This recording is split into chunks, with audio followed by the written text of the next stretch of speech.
अस्सलाम वालेकुम। कैसे आप सब लोग? उम्मीद है आप सब खुशबाश होंगे और अच्छी ज़िंदगी गुजार रहे होंगे। तो हम करते हैं वीडियो का स्टार्ट। आज हम वीडियो में मैं आप लोग को बताऊंगी कि ये मैं पैसे गिन रही थी, क्योंकि हम लोगों ने ख़जाना तोड़ दिया था, तो उसमें ये जो थे टूटे टूटे कॉइन्स पड़े हुए थे और फिर उसके बाद कुछ नोट्स थे। तो अब हम लोग क्या करेंगे कि जब हम लोग इसको गिन लेंगे, हम लोग 1 वाले कॉइन सेपरेट कर देंगे, 2 वाले सेपरेट कर देंगे और 5 वाले, और इस तरह हम लोग सारों के नोट सेपरेट सेपरेट कर देंगे ताकि ईजी हो जाए।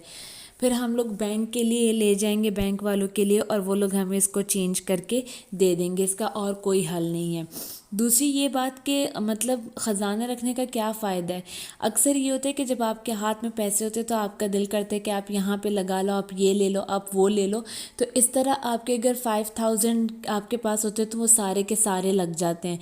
लेकिन जब आपके पास ख़जाना होता है तो उससे एक ये फ़ायदा हो जाता है कि अगर आप हर मंथ भी उसमें, जैसे अगर 5000 आपको मिलते हैं या 3000 आपको मिल रहे हैं, तो आप उसमें से हाफ ना सही तो कम से कम 40% ही आप उसमें ख़जाने में डाल दो और बाकी अपने पास रख लो। तो इस तरह आपकी सेविंग भी होती जाती है और कुछ ना कुछ बचत भी होती रहती है। तो दोनों चीज़ में मतलब फ़ायदा है, नुकसान नहीं है। तो इसलिए अगर आप लोग का कोई मतलब अकाउंट नहीं, या आप लोग बैंक में नहीं रखवाना चाह रहे कि कौन रोज़ बरोज़ निकालता रहेगा और कौन एटीएम के पीछे घूमता रहेगा, तो ये हो सकता है कि आप लोग कोई टाइम लिमिट फ़िक्स कर ले, जैसे 6 मंथ्स 8 मंथ्स, और फिर उसके बाद आप लोग अपना ख़जाना खोले तो आप लोग के पास एक बिग अमाउंट निकल के आ जाएगी। वैसे तो अक्सर लोग कमेटियाँ भी अब डाल देते हैं, लेकिन फिर भी ये भी एक सेफ़ साइड है। इसमें ये होता है कि आपको अपने लिए अपने घर में ही मतलब रखना है। जब आपका दिल चाहे, जब आपको ज़रूरत हो, तो आप तब इसको खोल सकते हो, और जब आप जितना मतलब डालना चाहे तो आप लोग डाल सकते हो। कमेटी में तो ये हो जाता है कि आप लोग की एक फ़िक्स अमाउंट होती है, आपको वो लाजिम उतनी ही देनी पड़ती है। आपके पास फिर चाहे हो या ना हो, लेकिन आपको वो किसी तरह भी देनी पड़ती है, क्योंकि आप लोगों ने उसमें हिस्सा लिया होता है। फिर उसके बाद आज जी हमारे नाश्ते में बाहर का पराठा है। असल में पहले मैंने कहा कि मैं घर में खाऊंगी, तो मैंने घर में बोल दिया था कि मतलब मैं पराठा और अंडा खाऊंगी आज। तो इतने में कज़न का फ़ोन आया कि मतलब इसको पराठा ना बना के दे, तो मैं हंसना शुरू हो गई। तो मैंने कहा कि मुझे क्यों पराठा ना बना के दे, मुझे खाना है पराठा। तो वो फिर कहती है क्योंकि मैं बाहर से ला रही हूँ। तो वो ये कोयटा होटल के पराठे लाई थी। इसके काफ़ी ब्रांचेज़ हैं, 3 तो इसके सिर्फ स्कीम 3 में है, और उसके बाद बाकी इस्लामाबाद में भी काफ़ी सारे हैं। हर एक का डिफरेंट डिफरेंट मतलब है। किसी के काफ़ी क्रिस्पी होते हैं, किसी के पतले होते हैं थोड़े, किसी के थोड़े मोटे होते हैं। तो फिर ये तो टाइमिंग का नाश्ता था, और बाकी हम लोगों ने फिर जो कुवेटा होटल के पराठे थे वो खा लिए थे। काफ़ी अच्छे होते हैं, स्पेशली तब मज़ा आते हैं जब आप वहीं पे लो और वहीं पे गाड़ी में बैठ के गरम गरम खा। फिर उसके बाद मैं शॉप गई थी टोमेटो पेस्ट लेने, क्योंकि अब 2 चीज़ें हैं। एक तो मिचेल्स कंपनी का टोमेटो प्यूरी है और एक टोमेटो पेस्ट है। तो प्यूरी इसलिए वो नहीं होता क्योंकि एक तो वो कलर से इतना ज़्यादा डार्क होता है कि वैसे ही बंदे को देखो कुछ हो रहा होता है।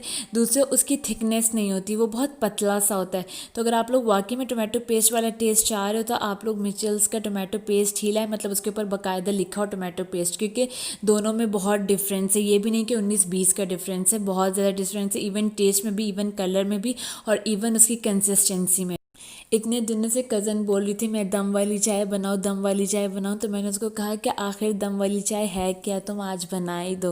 तो फिर उसने मज़े वाली दम वाली चाय बना ली थी। एक्चुअली दम वाली चाय इज़ लाइक के जैसे टी बैग वाली चाय होती है, लेकिन उसमें ये होता है कि आपको सिर्फ पानी बॉयल करना पड़ता है और उसमें आप लोग को टी बैग्स डालने पड़ते हैं। दम वाली चाय ऐसे नहीं होती।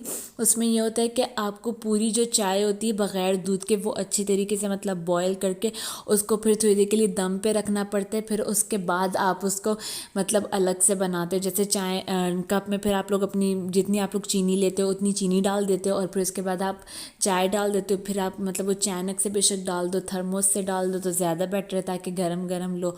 और फिर उसके बाद आप लोग उसमें दूध ऐड कर देते हो। दूध भी नॉर्मल वाला दूध नहीं, मीन्स के जैसे एवरीडे वाला दूध नहीं, बल्कि सही दूध, उसको भी आप अलग से चूल्हे पे पकाते हो, तब उसके बाद आप उसको ऐड करते हो। जैसे मिल्क पैक वाला दूध हो गया और ऐसे, फिर उसको अच्छी तरीके से आप चम्मच से मिक्स कर देते हो। तो ये दम वाली चाय होती है। आप लोग भी बना के देखें, बहुत इजी है बनाना, और इसका जो टेस्ट आता है वो एक अलग होता है। आप लोग को खुद डिफरेंस फील हो जाएगा जब आप लोग बना के देखेंगे, और फिर मुझे लगता है आप लोग बस दम वाली चाय ही बनाते। वैसे तो स्कीम आना जाना लगा रहता है, लेकिन हमारे बहुत सारे 2-3 काम थे स्कीम में। एक तो टेलर को कपड़े देने थे, क्योंकि मैं ये नहीं कहती कि टेलर सस्ता हो महंगा हो, लेकिन ये होती है कि मतलब आपका एक ड्रेस अच्छा बन जाए, लेकिन अच्छा बन जाए, मीन्स कि उसकी फ़िटिंग भी सही हो, उसकी लेंथ भी सही हो। अगर आपका एक ड्रेस अच्छे टेलर से बन जाता है तो फिर उसके बाद आप अगर दूसरे को भी देते हो तो आपको उसमें डिफरेंस फील होता है। और मर्दों के टेलर के हाथ में और औरतों के टेलर के हाथ में बहुत ज़्यादा डिफरेंस होता है। तो मैंने सोचा था कि मैं अपने लिए मतलब सर्दियों के कपड़े लेके तो मैं कमीज़ें और ट्राउज़र बनाऊँगी। तो फिर कज़न बता रही थी कि उनका जो टेलर है स्कीम 3 में वो होता है, तो वो थोड़ा एक्सपेंसिव है, लेकिन ये है कि वो ड्रेसेस बहुत अच्छे बना के देता है। तो हम लोगों ने ड्रेस ले लिया था, वो सारा भी मैं आपके साथ जब बन के आएगा तो नेक्स्ट वीडियो में शेयर करूँगी सारी उसकी डिटेल्स। तो हम उसके साथ ये बटन्स चूज़ कर रहे थे। हम वैसे तो स्कीम में काफ़ी सारी शॉप्स हैं बटन्स की, लेकिन हम लोग एक जानने वाले हैं, मतलब कज़न्स उन्हीं से अक्सर बटन्स लेती है, तो हम उन्हीं के शॉप आ गए थे। तो वहाँ पे काफ़ी वैरायटी थी। ये इस ड्रेस के साथ मुझे कलर्स मैच करने थे। पहले तो मैंने ये क्रिस्टल्स वाले निकाले, तो इस तरह मैं डिफरेंट डिफरेंट निकाल रही थी, लेकिन समझ नहीं आ रही थी कि किस तरीके से लगाएं। तो फिर मैंने सोचा कि क्रिस्टल्स वाले को मारो गोली, मतलब कि घर में ही पहनने या फिर किसी के यहाँ आने जाने के लिए, मतलब ये कपड़े रखे ना कौन से किसी ओकेजन के लिए जो मैं इस पर इतने हैवी बटन्स लगाऊँ, मीन्स क्रिस्टल्स वाले लगाऊँ। तो मैंने सोचा क्यों ना प्लेन गोल वाले कोई लगाए जाए। तो उसके बाद मैंने एक दूसरे उधर बॉक्स पड़ा हुआ था, तो मुझे उसके जो बटन्स थे वो काफ़ी अच्छे लगे। ऐसे वो वूल वाले, मतलब जो धागा होता है ना उस टाइप की उसकी वो फिलिंग हुई हुई थी, उस टाइप से वो बने हुए थे। तो जब उन्होंने वो डब्बा निकाला तो जब मैंने उनका एक बटन का पूछा तो उन्होंने कहा कि एक बटन उसकी 10 रुपीज़ का इसकी प्राइस है। तो फिर उसमें कलर्स भी काफ़ी अच्छे थे और उसमें मेरे जो कपड़ों के साथ कलर्स थे ना वो मैच भी हो गए थे।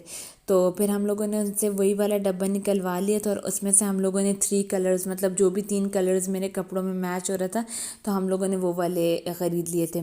ये था वो डब्बा। तो अब मैं ये सोची थी अगर मैं पिंक पे पिंक लगाती हूँ तो नहीं नज़र आएगा, और अगर मैं ब्लू लगाती हूँ तो फिर पिंक का कहीं भी वो नहीं हो रहा। तो फिर मुझे कज़न ने आइडिया दिया कि तुम ऐसे क्यों नहीं करती कि वैसे भी 10 रुपीज़ का ही एक बटन है, तुम 3 3 पेयर करके लगा दो। मीन्स के वाइट ब्लू और पिंक, वाइट ब्लू और पिंक, वाइट ब्लू और पिंक, मतलब ऐसे 3 3 करके तो लगा लो। इसमें ये बाकी भी बहुत खूबसूरत कलर्स थे, बहुत सॉफ्ट कलर्स थे। तो फिर डिसाइड हो गया था फाइनल कि हमें ऐसे 3 3 करके लगाने हैं। तो हम लोगों ने टोटल 9 बटन्स ले लिए थे, क्योंकि इतना बड़ा गला भी नहीं था कि मतलब हम लोग को ज़्यादा बटन्स की ज़रूरत हो। तो हम लोगों ने 9 बटन्स ले लिए थे ताकि 3 3 का पेयर्स जब लगे तो 3। अब जब हम टेलर को ड्रेस देने हैं तो उससे पहले मैं अपना ये वाला ड्रेस ये मैं कतर से ही लाई थी, तो इसमें मुझे थोड़ी सी आल्ट्रेशंस करानी थी। इसमें यह था कि बाजू का मतलब जो था वो बहुत तंग थे, और मतलब कुछ फिटिंग थोड़ी खुली बहुत थी, और मुझे इसकी लंबाई छोटी करानी थी। तो जब मैं अपना दूसरा ड्रेस कराने लेके गई थी, मतलब स्टिच कराने के लिए, तो ये ड्रेस तैयार था मेरा, और ये उन्होंने मतलब अच्छे से इस्त्री करके और सब करके तो उन्होंने लटका दिया हुआ था। तो अच्छा था ये भी काफ़ी, मतलब जब मैं फिर घर आई, मतलब मैंने पहन के देखा तो ये पूरा था मुझ पे। इस टेलर की बात ये है ना कि मतलब इसकी जो सिलाई ना उसमें सफाई बहुत ज़्यादा है, बहुत ज़्यादा। उसके बाद हम लोग तहज़ीब आ गए थे, क्योंकि हमें केक ऑर्डर करना था, क्योंकि हमें बाजी को कल सरप्राइज़ देना है। उसकी बर्थडे है तो हमने उसको बिल्कुल भी नहीं बताया हुआ, और हमें उसको सरप्राइज़ देना है तो हम उसके लिए केक चूज़ कर रहे हैं। इनके पास डिफरेंट ऑप्शंस होते हैं, ये वो आपको कंप्यूटर में दिखा रहे होते हैं। आप लोग उनके ऑप्शन से भी कोई सेलेक्ट कर सकते हो, और आप लोग उनको अपना भी कोई डिज़ाइन बता सकते हो। तो फिर उस हिसाब से वो फ्लेवर पूछते हैं, और फ्लेवर के हिसाब से फिर आपकी जो भी डीलिंग होती है, आपको कितने पाउंड्स का केक चाहिए होता है, वो सारा फ्लक्चुएट करता है। जैसे हम लोग को 3 पाउंड्स का केक चाहिए था, और हम लोगों ने बनवाया था फ्रूट कॉकटेल फ्लेवर। तो उसका ये था कि अल्हम्दुलिल्लाह काफ़ी रीज़नेबल पड़ गया था।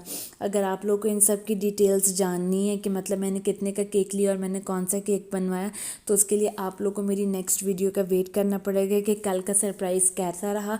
फिर मैं आप लोग के साथ वो भी शेयर करूँगी मैंने क्या क्या किया, और हम कहाँ कहाँ गए और हमने क्या कुछ लिया। तो ये मज़े की बात होती है कि यहाँ पे ये होता है कि बजट में अल्हम्दुलिल्लाह आपका अच्छी तरीके से कोई भी सेलिब्रेशन आपने करनी होती है तो वो आप कर लेते हो। फिर उसके बाद जाने से पहले मैंने कज़न से कहा कि मुझे तहज़ीब का सैलेड खाना है, क्योंकि इनका एक है फ्रूट सैलेड लाइक मिक्स होता है। उसमें ये होता है कि नट्स भी होते हैं, वो बहुत मज़े का होता है, बहुत ज़्यादा। मुझे पहली बार कज़न ने खिलाया तो उसके बाद मुझे बहुत पसंद आया। तहज़ीब का एक फ्रूट सैलेड है नट्स वाला, आप लोग भी वो ज़रूर ट्राई करें। बाकी भी इनके पास काफ़ी वैरायटी है बीन्स वाली और मैक्रोनीज़ वाली, और फिर इसके बाद कॉर्न वाली सॉसेजेस भी होते हैं, उसमें डिफरेंट डिफरेंट होते हैं। तो इसमें साइजेस भी होते हैं, आप लोग लार्ज साइज़ भी करा सकते हो, मीडियम भी और स्मॉल भी। स्मॉल 250 के रेंज तक होता है, मीडियम 450 के रेंज तक, और जो लार्ज होता है वो आई गेस 900 के रेंज में या 950 के रेंज में। तो वो ऐसे आपको क्यूट तरीके से पैक करके दे देते हैं, क्योंकि मैंने छोटा ले लिया था क्योंकि कज़न कह रही थी कि मुझे नहीं खाना, तो फिर मैंने ये छोटू सा लेके, तो फिर आप उनसे वहाँ से लेके तो आप पेमेंट फिर दूसरी जगह पे करते हो। तो ये जी फाइनल मेरी लुक थी, और ये मैं गाड़ी में मज़े से खा रही थी क्योंकि मुझे उसी वक्त क्रेविंग्स हो रही थी, तो मैंने सोचा क्यों ना मैं गाड़ी में खा लूँ। तो कज़न ड्राइव करी थी, तो मैं उसके साथ हंस रही थी कि मेरा सैलेड गिर ना जाए, और साथ साथ मैं रिकॉर्डिंग भी करी थी। तो मेरा हाफ़ सैलेड मुझ पर गिर भी गया था, लेकिन ये अच्छा हो गया था कि मैंने ये इस सेफिलो का जो है कोकोनट शेक जो होता है, उसकी कज़न बहुत ज़्यादा तारीफ़ करती हैं कि बहुत मज़े का होता है, और वो हमेशा आके ज़रूर लेती हैं। तो फिर उन्होंने लिया, बाकी यहाँ से आपको फ्रेश जूसेस भी मिल जाएंगे, और ये भी तहज़ीब के अंदर ही इनसाइड ही होता है। तो इजीली आप लोग अगर जूस पीने का दिल करे या कुछ शेक्स पीने का दिल करे, तो आप लोग इनका ट्राई कर सकते हो, क्योंकि इनके बहुत मज़े के होते हैं। फिर हम लोगों ने थोड़ी सी मेहंदी लगा ली थी, मैंने कज़न को लगा ली थी, हम लोग कौन स्कीम से ले आए थे, तो काफ़ी अच्छी लग गई थी। फिर दूसरी कज़न ने कहा कि, मैंने उनको कहा कि मतलब आप भी लगाएंगी वगैरह, तो उन्होंने कहा कि हाँ मुझे भी सेम टू सेम इसी तरह, मतलब बस थोड़ी सी चेंजिंग्स कर दो। फिर मैंने उनको भी लगा दी थी। और उसके बाद रात के 12 बजे के बाद हमें क्रेविंग्स हो रही थी पिज़्ज़ा की, तो हम लोगों ने न्यूयॉर्क का पिज़्ज़ा ऑर्डर कर लिया था ऑनलाइन। तो फिर उसके बाद ये मैं चोरों की तरह बाहर जा रही हूँ, क्योंकि सब सो रहे होते हैं, तो आपको बहुत एहतियात से जाना पड़ता है, और आप उनको स्पेशली बोलते हो कि बेल ना बजाओ बल्कि मिस कॉल दे दो। क्या आप लोगों ने भी ऐसी कभी हरकत की है? अगर आप लोगों ने भी ऐसी कोई हरकत की है तो मेरे साथ ज़रूर शेयर करें। फिर न्यूयॉर्कर का पिज़्ज़ा मैंने उससे पेमेंट दे के, तो मैंने पिज़्ज़ा ले लिया था, और हम लोगों ने दो डिफरेंट, मतलब एक ही पिज़्ज़ा में हमने दो फ्लेवर्स रखवाए थे। हाफ़ हम लोगों ने ब्लैक पेपर वाला रखवाया था, और दूसरा हाफ़ हम लोगों ने सॉसेज वाला रखवाया था। ब्लैक पेपर वाला थोड़ा स्पाइसी स्पाइसी टेस्ट दे रहे थे। इस पिज़्ज़ा का ये होता है कि पीस माशाल्लाह से काफ़ी बड़े और हैवी होते हैं, तो आप अगर एक पीस भी खा लेते हो तो आपका पेट भर जाता है। बाकी वीडियो की रिकॉर्डिंग के जो बैकग्राउंड्स को है उसको इग्नोर करें, क्योंकि रात का टाइम था, हर कोई मतलब सोने के जोन में था, लेकिन बस सब पिज़्ज़ा का वेट कर रहे थे। और ये थी हमारी फ़ाइनल लुक पिज़्ज़ा की, और हम लोगों ने पिज़्ज़ा पार्टी करके तो सब ने इन्जॉय कर लिया था। इसी के साथ मैं अपना व्लॉग एंड करती हूँ। आगे बहुत इंटरेस्टिंग चीज़ें शेयर करने लगी हूँ, मुझे अपनी दुआओं में याद रखें, और मेरे साथ कमेंट्स में ज़रूर बात किया करें, शेयर किया करें अपने views. Thank you so much. अल्लाह हाफ़िज़।